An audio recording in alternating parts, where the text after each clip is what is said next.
Hello, and welcome to the Noble Public Schools Foundation 2020 General Election Forum for House District 46. Our candidates for House District 46 are incumbent Democrat Jacob Rosecrans and Republican Nancy Sangerardi. Attending today is our Democratic incumbent Jacob Rosecrans. Ms. Sangerardi has declined to participate in this evening's forum.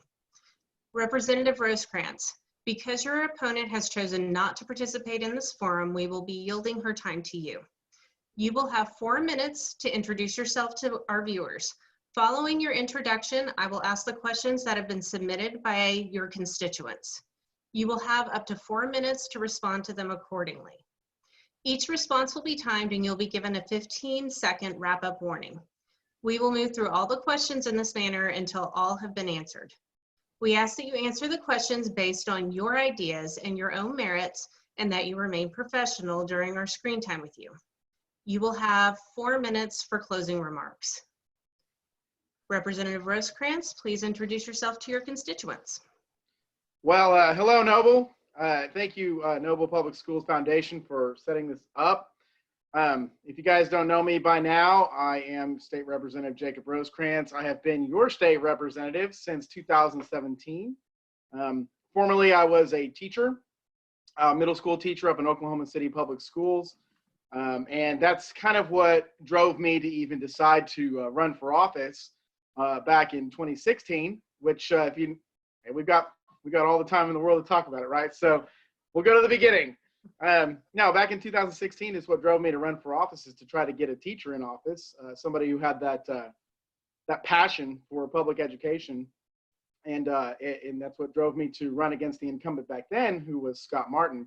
Now, I didn't win that race, but something I think that's important for y'all to know and about me, and for just being a representative in general, is that I learned from just about everything, and that includes perceived failures.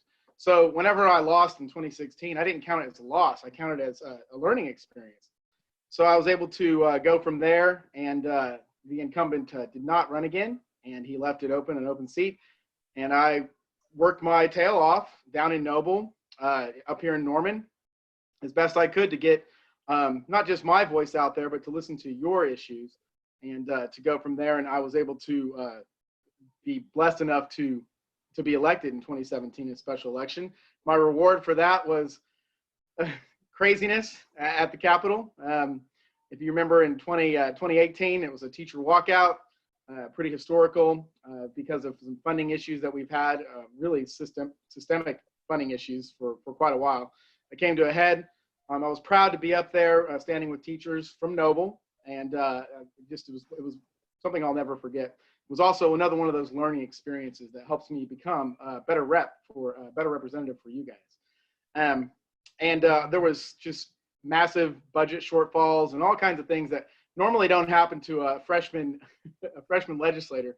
That happened to me. So it was just one of those things. But again, so 2018, my biggest reward for going through that session was to run again. I ran again in 2018. As you may have known, I was the incumbent by then. I've tried to introduce myself as best I can to anybody who may not know me at these forums and other forums. And it's just kind of important to me, honestly, to show up. And that's kind of the big piece I'm going to talk about today, is half the battle is just showing up for your constituents, for them to ask questions, and for you to be accessible. And that's my goal, is to be as accessible as possible. The fact that my opponent has decided not to show up is actually, it doesn't make sense to me, because I would want to, if I was going to be running for a representative, I'd want to be there and to be able to hear things and to see what's going on. And it's not what I'm seeing. It's just one of those things that I think that if you really want to be a representative, you've got to be able to at least show up. And here I am. I'm happy to take any questions that you have. I am the incumbent as well. I did plenty of questions I can answer. There's lots more I can talk about myself. I don't want to talk about myself anymore, but I'm here to answer any questions you may have. And also just once again, thank you all for having me. Okay, well then let's dive right in and start with education budgets and public education advocacy. So our state is expecting large budget shortfalls next financial year due to the recent struggles of the Oklahoma oil and gas industry and overall economic decline. Cuts to the 2022 state budget are expected across all sectors. Last year, the State Department of Education submitted a budget request in which they indicated it was the minimum amount that was necessary for our schools to be able to operate. And it fell incredibly short of fully funding Oklahoma classrooms. This budget request was for $3,290,924,495. The Oklahoma legislature approved only $2,411,771,057, which was 27% less than what our State Department of Education requested, and a decrease of 2.5% from financial year 2020. What can we expect for the 2022 education budget, and what can we do as tax-paying citizens of Oklahoma to ensure that our legislature understands that funding public schools is important to us? Well, first of all, it's the biggest issue that you're going to run into. Once I was elected and I got to the Capitol, I saw just how much anything that cost money was going to be tough to pass. I haven't quite figured it out. It's because I'd say it's a systemic way that people are leading up there. Like they almost want to put more money back in savings rather than investing in important core services, which is to me not what government's all about. Government's all about making sure that people have the core services that they need and deserve, and key of that is public education. So yeah, I hate to be the doomsday guy, but from what we've been told with the funding of Medicaid expansion, as that's being a constitutional obligation, we've been told that there's going to be massive cuts across the board to core services. We've been trying to explain, and we being the minority caucus, that doesn't have to be that way. We do have other resources. We do have other revenue ideas that simply aren't being listened to. And so whenever I go and talk to people and tell them, hey, this is what we need at the Capitol, we need balance at the Capitol. It's not a matter of having a majority party, running things or anything like that. It's about having a balanced voice, balanced ideas. So all ideas are on the table. Again, even though I'm a Democrat, it doesn't mean that there's not Democrats that are in my constituency who have ideas, and we have these ideas as well.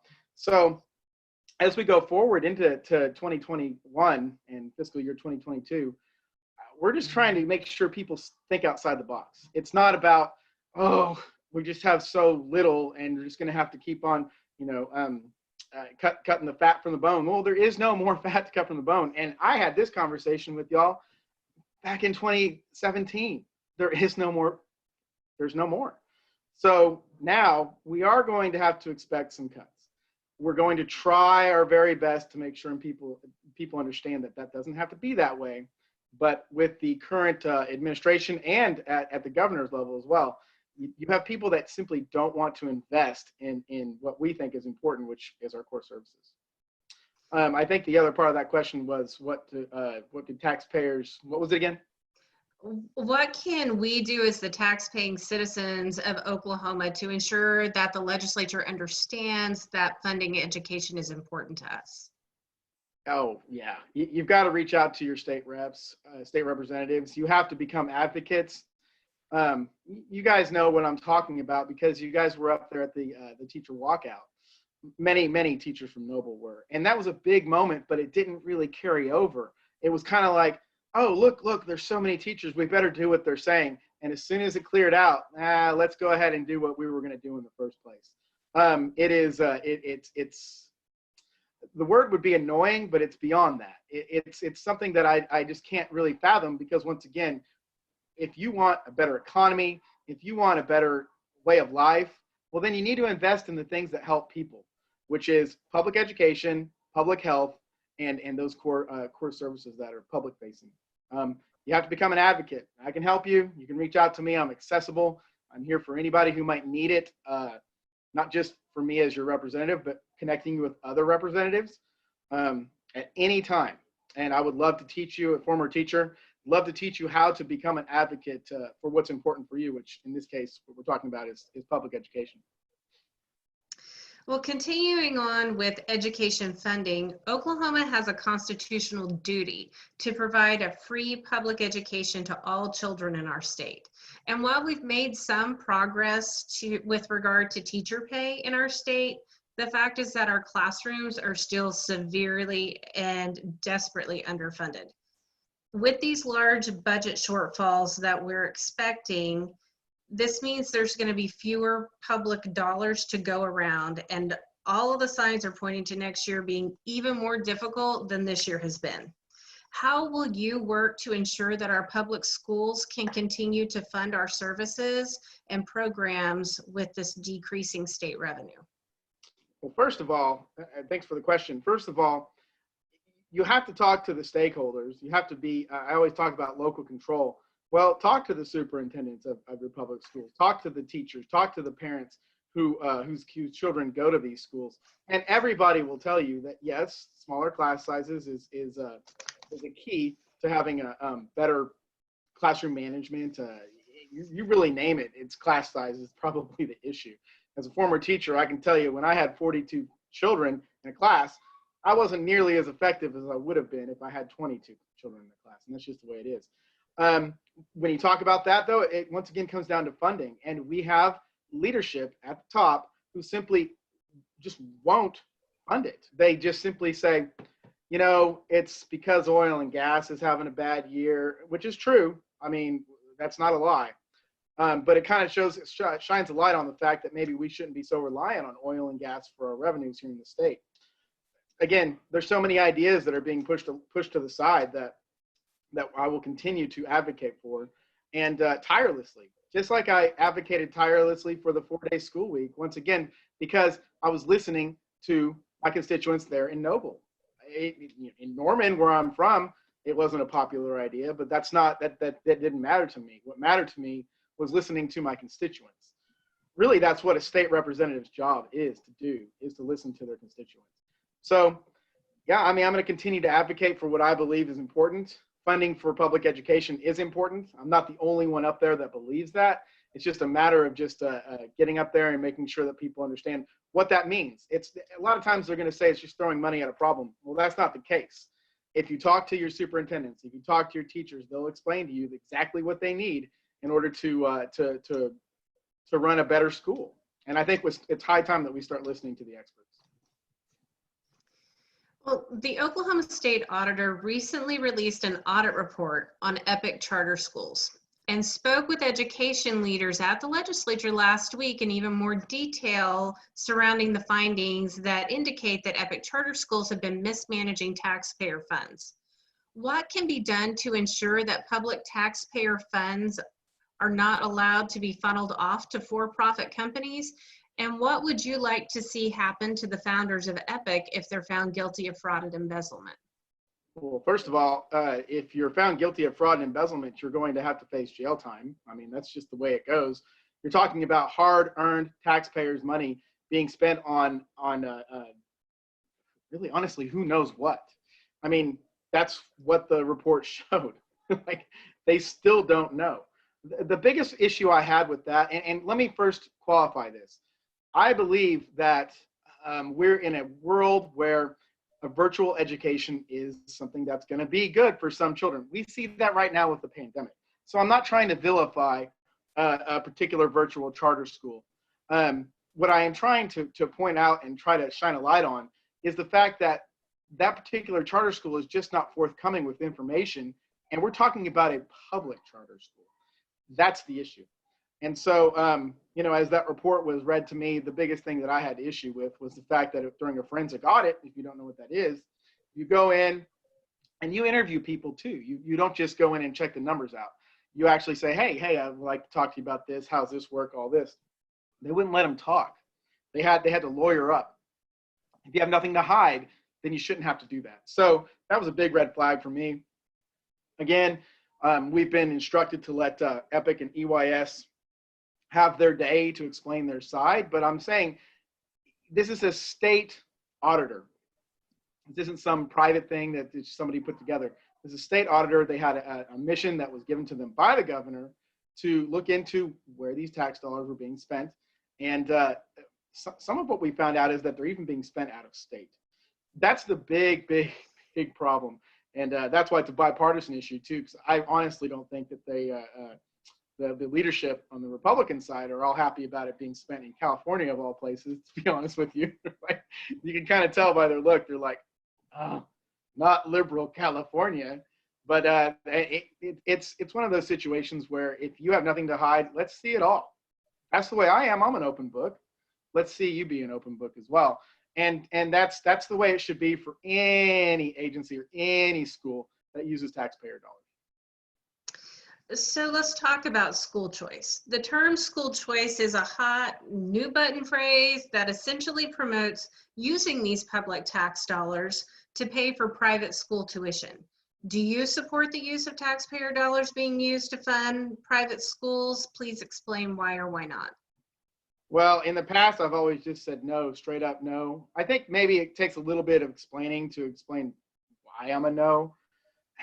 The way I look at it, first of all, you don't spend any public dollars on private schools. You just don't, because then in my thinking, they don't stay private, do they? Because they have their own rules, regulations, could be religious, could be something else. And if you're saying, well, okay, we're going to take the state funds, well, then you shouldn't be private anymore. So I can't see the argument. I really just cannot see the argument, a good argument, for using any kind of public dollars for our private schools. I just can't. As a matter of fact, me and my caucus and I, I'm sorry, we have actually asked the Attorney General to have an opinion on what the governor did with the 10 million-ish dollars that he got from the federal government, taxpayer dollars, that he decided to spend on private schools. And they did not look into it. They just sent us some statement that said, hey, listen, we think it's okay. We're going to keep pushing the issue on that. We're going to keep trying to figure out, what was this something? Because if you look at around the nation, Betsy DeVos was one of the ones who was pushing this, and that's the Secretary of Education at the federal level. She's been taken to court by many states, and she's lost every single case because, by and large, people do not want their public dollars spent on private education. They just don't. That's why it's private. You go to a private school. Be my guest. We have school choice. I practice school choice. My children go to Alcott. They're supposed to go to Whittier. It just is what it is. So I can't tell you that we they use that as a talking point, and there's a they that oh yeah, you can't school choice. Well, you have to. The parents need to choose. Of course, the parents need to choose, and they can, and they can also choose to send them to a private school without state funds. So with these budget shortfalls, we know that they have greatly impacted primary and secondary education funding, but they're also impacting post-secondary education funding as well. Students are either foregoing enrollment altogether, or they're taking on increased debt burdens for tuition and fees, and they just continue to rise. So do you have any proposals to either increase funding to post-secondary education sector or to impact students directly with programs that, for example, provide state-funded loan repayment programs?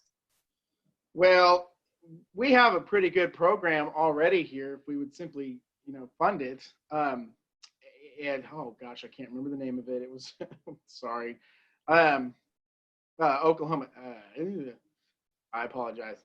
But it's not something that we've ever really focused on.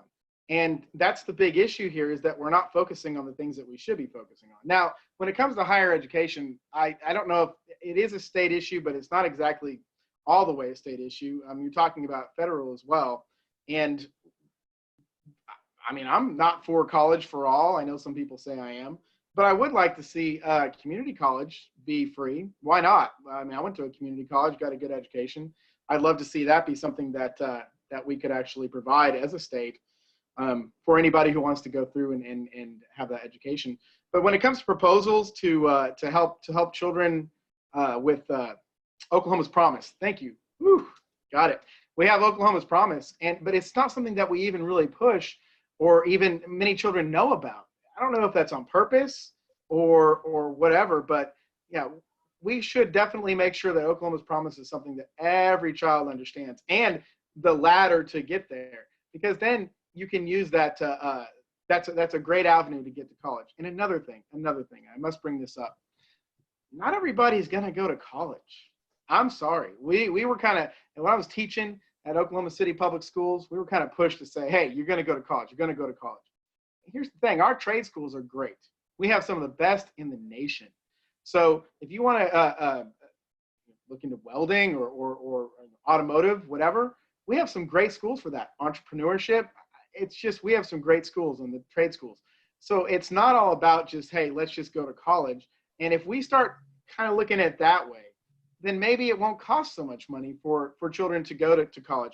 I don't know why it's so expensive. I really don't. I wish I was an expert in higher education funding.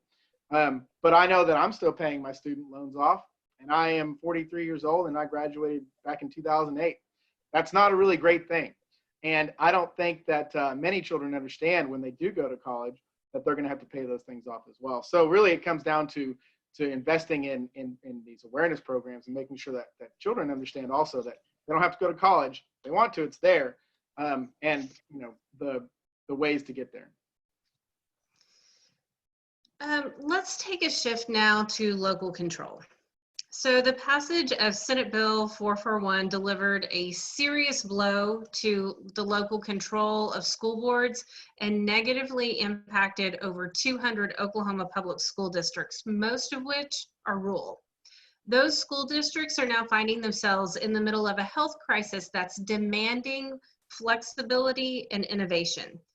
Considering the combination of Senate Bill 441's outcome and the current COVID-19 crisis, what will you personally do to ensure that Oklahoma schools have the tools that they need to maintain local control and weather the storm that we're currently in? Well, great question. Huge for Noble, being the largest school district that decided to go to a 4-day school week. I was actually at the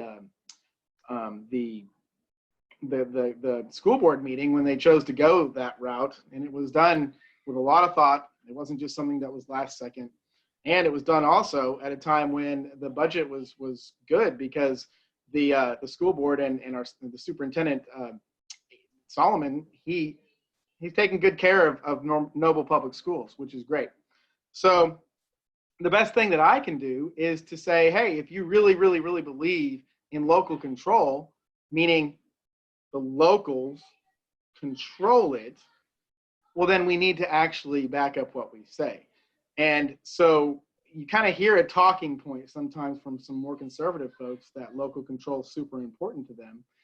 That's until they get to the Capitol and they try to stop local control from happening. And it's happened more than once, not just with schools, also with minimum wage, also with some environmental situations too. Taking away local control from the locals. So the best thing I can do is to make sure and support and author bills that actually do ensure local control. For example, I had a bill back in 2019 that I was going to run, never could get a hearing on it, but it was going to allow, if you were going to do a charter school anywhere outside of Oklahoma City or Tulsa, then it was going to be up to the locals if they wanted that to happen. And if they said no, then that bill said the State Department of Education could not go in there and usurp their local decision making. Hey, sound like a really, really, really basic idea, and a really good idea too. Most of my bills are. And so the fact that I didn't get a hearing, I mean, you kind of got to wonder, are we really for local control? So I'll continue to do that. I'll continue to push for that. And listen, I don't even stand up. There's political theater at the Capitol. That's kind of what the House is about, to debate and to make talking points. That's not me. I'm there to create relationships and to get together with people and to be a statesman, try to give my ideas to people that maybe can get them across the finish line, and back and forth like that. So I'm not the one that likes to stand up and debate, but I did debate against Senate Bill 441. And the reason why I did that is because, once again, I was listening to my constituents.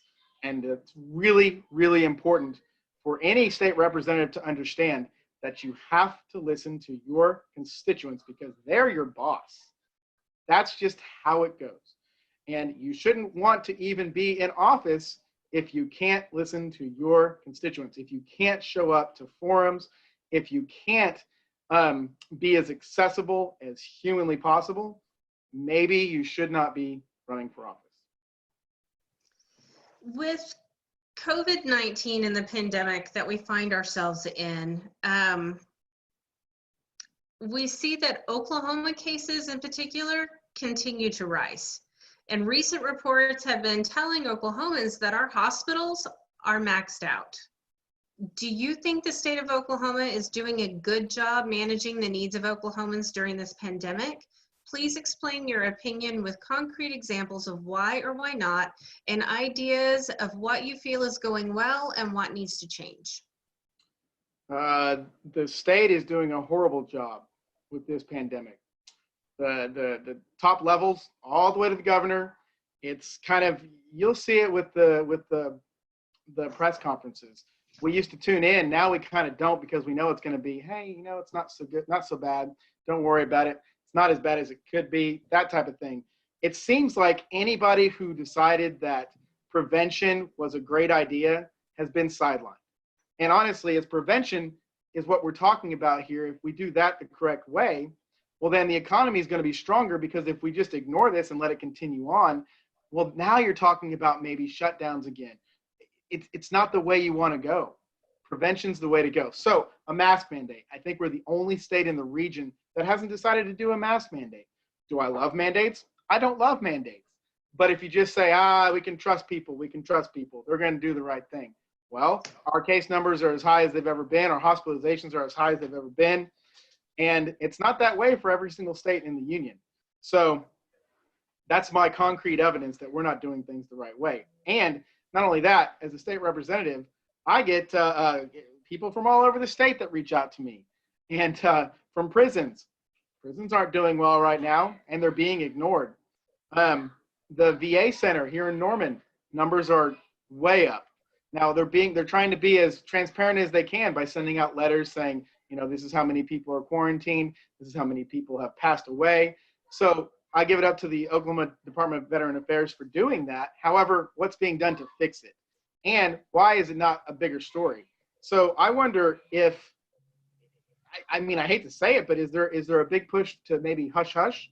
Maybe say that the numbers aren't as bad as they are? Well, I think there is. And I think the thinking behind that is to make sure save our businesses, save our from them closing again.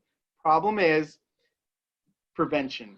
They're not looking at prevention. Prevention is the key to all of this.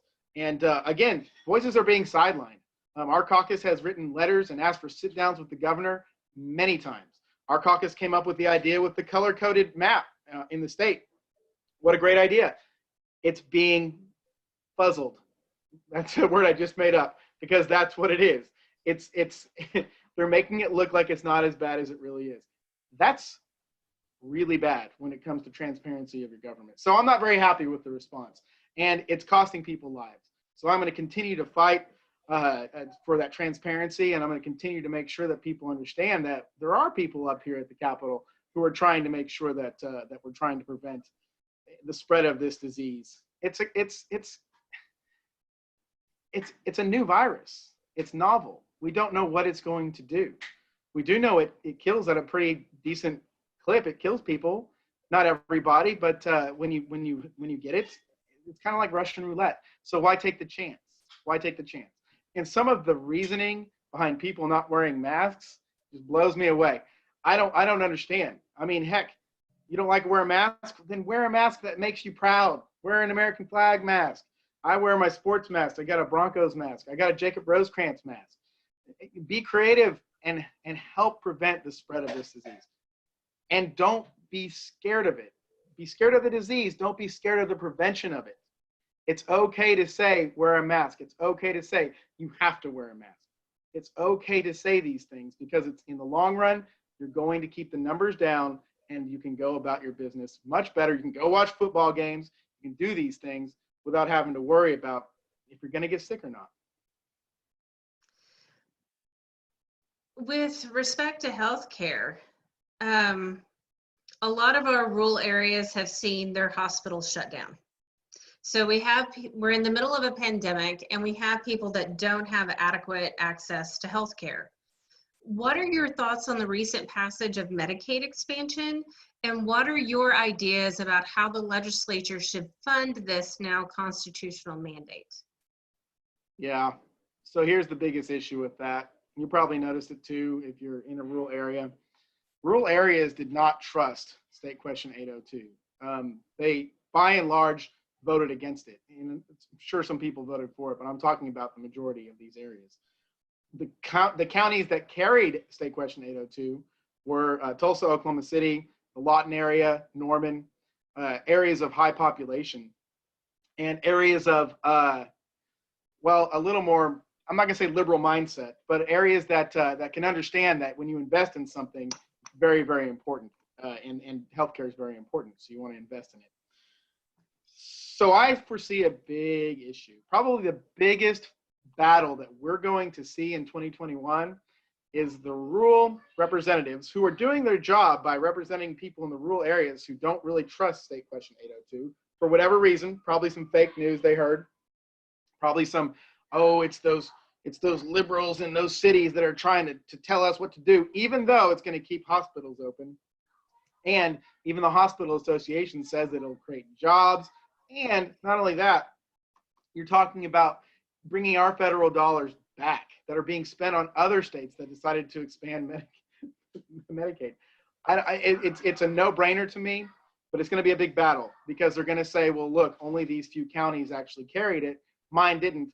So we're going to try to do what we have to do to hopefully, I hope not. I hope this doesn't come to fruition, but to make it as bad as possible. What I mean by that, Arkansas did this, and they did a horrible job. They did a very, very bad job to where the people did not like the expansion of Medicaid. And I heard they did it kind of on purpose. I don't want to see that here in this state.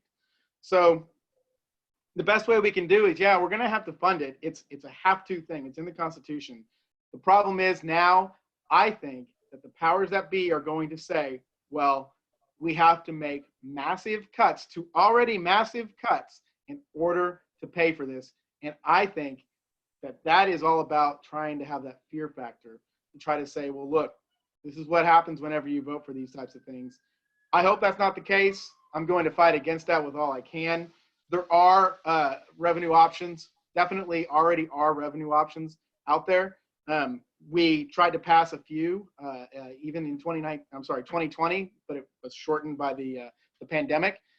And that was bipartisan. That was a bipartisan push to be able to fund Medicaid expansion. Now, it was the governor's plan back then, because if you remember, the governor had his own Medicaid expansion plan, block grants, those types of things. But we had a way to pay for it. Well, that's all gone now. They're trying to say, nope, now what we're going to do is just have to make massive cuts. So I'm anxious to see what we can come up with, think outside the box. I believe this TSET funding issue that we have on the ballot, I don't think that's the right way to do it, but I do think that may pass.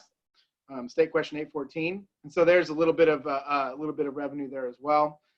We're going to see just how creative the budget creators can be, and if it's not something I want to see, I'll vote against it. I'll vote against it in a heartbeat, and also propose better ideas like the SHOP fee. The SHOP fee is something. It's a hospital fee.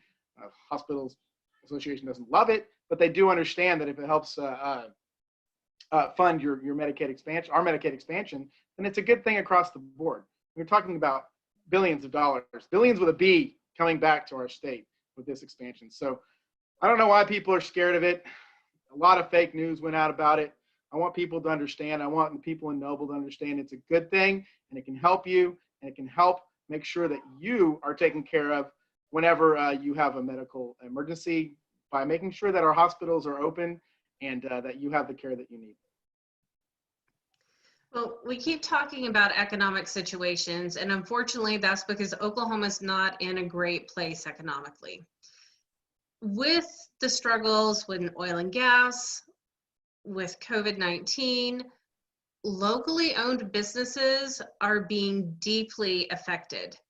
So what would you propose for incentives that lead to commercial tax revenue generation and job creation? Well, first of all, tax incentives, they're good ideas until they're not. Let me qualify that. What I've noticed once I got at the Capitol is that some tax incentives, they'll do the trick. They'll work, and they'll boost whatever you're trying to boost, but then they don't sunset. They don't take them away, and it becomes kind of a waste to the state. So first of all, whatever tax incentive does come out, whatever proposal, it's going to have a sunset on it. But you're right, we have to help these small businesses, and that's where it comes down to the federal government once again. They did the PPP, but it wasn't well thought out. They did the CARES Act. Well, gosh, you should see what some of the money has been spent on with the CARES Act. Once again, it comes down to transparency of government. It's taxpayer dollars that are spent on taxpayers for small businesses to stay afloat, for people to have the funds that they need. And it's not being spent, I think, in a very frugal way or the very good way. So, I mean, specific proposals, you're talking about tax credits, anything that you do, I don't have anything specific. I just don't. I'm open to anything to help our small businesses out. I had a meeting with Small Business Administration not too long ago, and some of the ideas definitely were tax credits because that's going to help a small business survive some of these things. But I don't have anything specific, and I will say if we do something like that, we better put a sunset on it because we want to make sure that we're going to prop them up, but we don't want to cost our state once the times get better. Which, hey, I'm an optimist. Okay, it's going to get better, y'all. It's going to get better, but we have to prevent. We have to take care of each other, and we have to make sure that we do whatever we can to make sure that we survive going through this pandemic. It's historic. Hadn't happened since 1900s, y'all. So, actually, 1918. My bad. We are seeing a lot of divisiveness within our individual communities, within our state, and on a national level. This divisiveness is to the point where it seems to be literally splitting some communities in half. What specific things do you plan to do to foster unification of all constituents within your communities, regardless of party affiliation? Well, I mean, that's the key of being a state representative, isn't it? I mean, you have to be the representative of all parties. I'm not the representative of just Democrats. It's my job to make sure everybody understands that. Let's take, for example, what's happened with unemployment. I don't ask people that reach out to me what party they are. I don't even ask if they're my constituent or not. I'm just going to be there to assist them when they need it. And at my position, with the experience that I have since 2017, I can get the help that they need. It's happened many times. It happened in May when it started with the self-employed folks who had never been on unemployment before. I went to a couple of protests because, again, it's important to show up. Even protests, y'all. If they come to the Capitol, they spend all that time. They go out there. They could be from all around Oklahoma, and we're not going to be out there to say hello or welcome them to their house. I was the only one that showed up to a couple of the protests for these people. And so they got my name and my card, and my office was full of self-employed people, mostly in the cosmetology, salons, those types of things, who needed help. They weren't Democrats. I didn't care. Somebody had a Trump tattoo. I could care less. It doesn't matter. All of this doesn't matter. This whole idea of being in your silos is what is damaging not only our Oklahoma, but the United States right now. It's all about helping each other. And to do that, you shouldn't be looking at the letter in front of their name. Not a D, not an R, not an I, whatever. It doesn't matter. And especially as a state representative, it doesn't matter. I'm here to help everybody. And that's the way I look at it at the Capitol too. I look across the aisle. Yeah, it's physically across the aisle, but I don't look at it that way. We're all colleagues. Maybe somebody is funding my opponent in one of my races. Okay, fine. When I get back, we're going to shake hands and we're going to work together. It's happened many times before. Why do we do that? We do that for the betterment of Oklahoma. We can't go forward if we're not going to be statespeople. We can't go forward if we don't have a bigger picture in mind besides just party politics. And that is how I truly, truly believe. And just today, even a person who has reached out to me by email who had an issue, they even told me they didn't vote for me. I don't care. It doesn't matter. It doesn't matter to me, and it shouldn't matter to anybody, because we are state representatives. We're here to represent our constituents, really Oklahomans as well. That's my thought process. That's how I truly feel, and that's how I lead. Well, the functionality of Oklahoma's government at the state level can often be very fractured among political party lines. And year after year, this has led to dangerous stalemates and the failure of really good legislation. What specific things do you plan to do to continue working across the aisle and ensure that this next legislative session is productive? First things first, stop the animosity. Quit the personal attacks. Everybody has a thin skin, which I don't understand. I don't. But when you do these types of things, when you step up and you say, oh, I'm going to get you on the House floor, well, then good luck having that person help you out with something that you may need to get across the board. That's a good idea. I mean, that's kind of where we're at right now. And honestly, too, the balance is way off. My goodness, we don't have a 50-50 balance. We have no balance. We have a Republican House, massive majority. We have a Republican Senate, even bigger majority, and we have a Republican governor. So at this particular time, your state is run by Republicans. If you're happy with how things are going, well, then by all means, please elect more. They don't need any more. They have everything they need to pass bills. We can't stop them from pushing anything. It's their ideas that are failing the state. That's the problem. Conservatism is not a problem, but what you have at the Capitol is not conservatism. You have people there who are in the pockets of big corporations, and they're people there that really don't care so much for every single constituent. They do care for the people that the majority of people the minority of people who do reach out to them. And they care about politics. They care about the things that really we don't even have control over at the state. They care about pushing those types of ideas. For what reason? To beat Democrats? Doesn't make any sense to me. Now, we can't get that way. Say it flips. Say we go to Democrat rule. Well, we can't be like, oh, those Republicans, I'm not going to hear them out. No, what I would do if I was Speaker of the House, I would make sure that we had equal amounts of Democrats and Republicans in these committees, these committee chairs, and that way it would ensure that the leadership is across the board. Then you would see some real things get done. Right now, the balance is gone.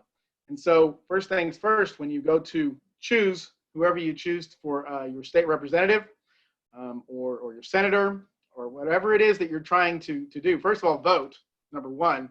And number two, vote for the person you know that's going to fight for you at the Capitol 100%, no matter what party you are.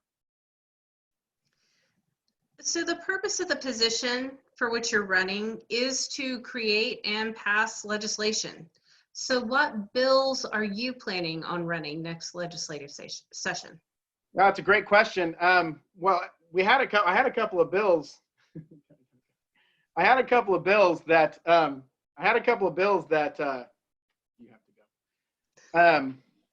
Sorry. That passed off the House floor, and then they went to the Senate, and they weren't heard because of the rise of the pandemic. Many bills were lost in that particular 2020 session. So I'm going to run again what's called the Oklahoma Play-Based Learning Initiative. As a matter of fact, I have been awarded for the work I did on this, and what that does, it brings a focus back to hands-on play-based learning in our early childhood education classrooms. What I'm seeing right now, and my son, you just saw his hand, he's been through elementary school and the younger grades, and he had a real verve for learning at first. Then when he got to school, it kind of went away. And so I was wondering, what can I do to from a legislative position to bring fun back again to our schools? The more I look at it, the more I see that the standardization, the rigor for rigor's sake, the over reliance on tests, it's killing our public schools. Why have we lost 30,000 educators in the last 6 years? Well, I guarantee some of it was pay, but I swear to you it's a lack of respect. And the fact that any self-respecting teacher doesn't want to be a data miner and doesn't want to be having to do things that aren't even in their job description. That's what it's become. That's what our schools have become. So this bill is based upon that. Now, it wasn't my idea. I did create a bipartisan working group back in 2019. Once I had the experience, I saw what I needed to do to get bills passed. You have to have a broad coalition. And so I created what's called the Oklahoma Play-Based Learning Working Group. And we came up with language for this. And again, it passed. Last year it was tough. It was tough because it went through what we call the Appropriations and Budget Committee. And again, that's if anything costs money, that's where it goes. I had a mandate in there that we should mandate training for play-based learning. Well, because of that, it went through that, and I'm probably going to take that out. So this bill doesn't do a whole lot it doesn't do a whole lot. It's not going to be a mandate. What it is a refocus. And talking to teachers who've left the profession, they've said, and by the way, the biggest amount, the largest sector of the public education, the grade levels, it's elementary and pre-K in those areas, the early childhood education grade levels. That's where the shortages felt sharpest. They said they'd come back. They said they'd come back and teach, even if they're in Texas. They're like, if I can teach the way I was trained to teach in my early childhood learning at OU or UCO, then I'll come back. So I look at this as a not only a piece of just common sense, but also as a teacher retention and a teacher recruitment piece as well. That's not going to cost the state anything. So that's going to probably pass, just to be honest with you. I've worked very, very, very hard. It even has a Facebook group now with over 5,000 play-based warriors. And again, like I said, I won an award today as a champion for children for my work on this. And I certainly don't go into these things to win awards, but it's very nice to get that. My point is I accepted that on behalf of all of our early childhood educators who are on the front lines trying to make education fun again. So that's kind of where I'm at on that. Also, I have a bill that it's an awareness piece. A constituent of mine, Connie Eckstein, her son died by suicide, and he was a veteran. And so we were going to run a bill, and we did. It passed off the House again, the House floor, to recognize, I think it was the second week of October, as Veteran Suicide Awareness Week.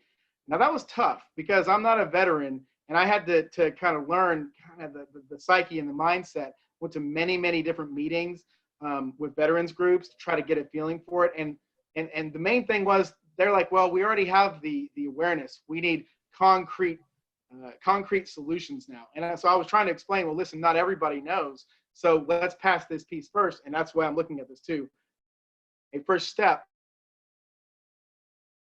to find concrete solutions to our very high numbers of our veteran suicides. So those two I'll be definitely working on. Who knows? We get 8 bills every year. There's so many different ideas I have. I believe we're going to see something from a pretty bipartisan group of legislators to do something with our charter school oversight. I think you're going to see a big push for that.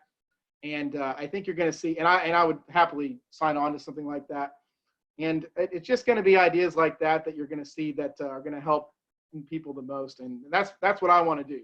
And also, one last thing, I might use all the time on this one. I don't care if my name's on a bill. I don't care. I already have passed, 4 different bills without my name being on the bill. That's because I saw the lay of the land. I talked to somebody I respect on the other side of the aisle, and I was like, hey, would you like to take over this bill and push it to the finish line? I'll hop on as a co-author, but please be my guest. And they did. And one of those pieces was more transparency for private schools that take Lindsay Nicole Henry scholarship funds. So, hey, that's a good thing to have. Representative Mark McBride carried that, and I was very happy to see it passed.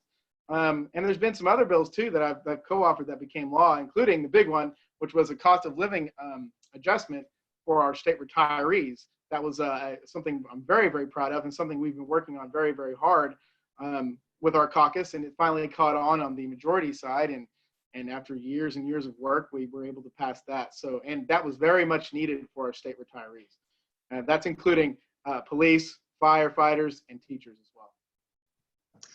Well, that was our last question of the forum. So now I would like to give you an opportunity to just address your constituents and the voters in House District 46. Well, hey, I appreciate you all having this tonight again.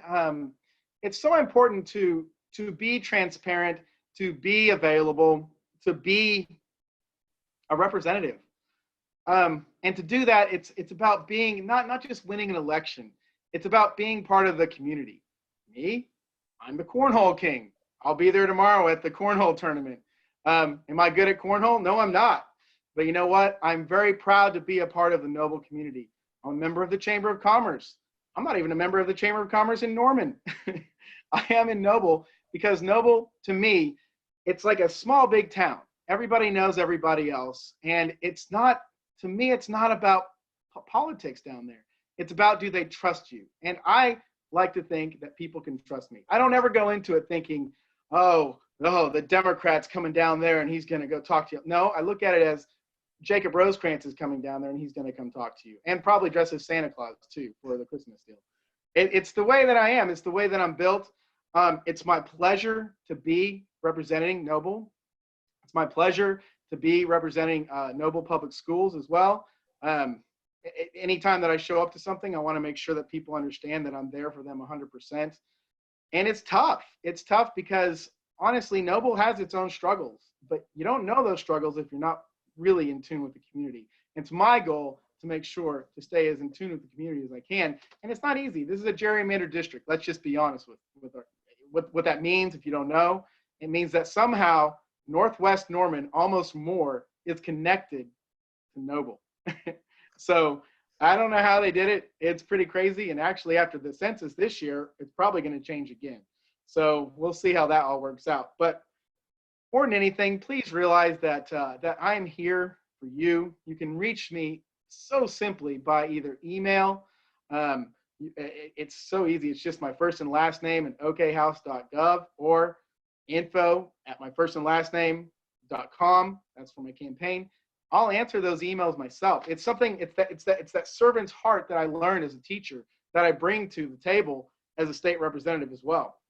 And again, I don't care what party you're affiliated with. I don't care if you're a conservative, a liberal, a person who loves guns, hates guns, whatever. It doesn't matter to me. Let's have a conversation. Let's talk things through. Let's make sure that we're on the same page on many things, because I bet you anything that we're going to agree with each other more than we'll disagree with. So let's keep those conversations open. And when it comes time to vote, make sure and vote Jacob Rosecrans. I think it's really important for you to do so. I know this wasn't supposed to be that, but listen, let's take that part back. Let's just make sure and vote for the person that you think is going to represent you the best. That's all I have. Okay, well, thank you so much for taking the time this evening to meet with us and to answer these questions from your constituents. It really does mean a lot to be able to have candidates here that we can talk to and that we can ask our questions and get some answers. Again, everybody, please remember to go out and vote on November 3rd. Early voting starts next Thursday, so you can vote next Thursday and Friday at the Cleveland County Election Board. So there's no excuse. Get out there, vote, support your community. And thank you all so much for attending. Everybody have a good night.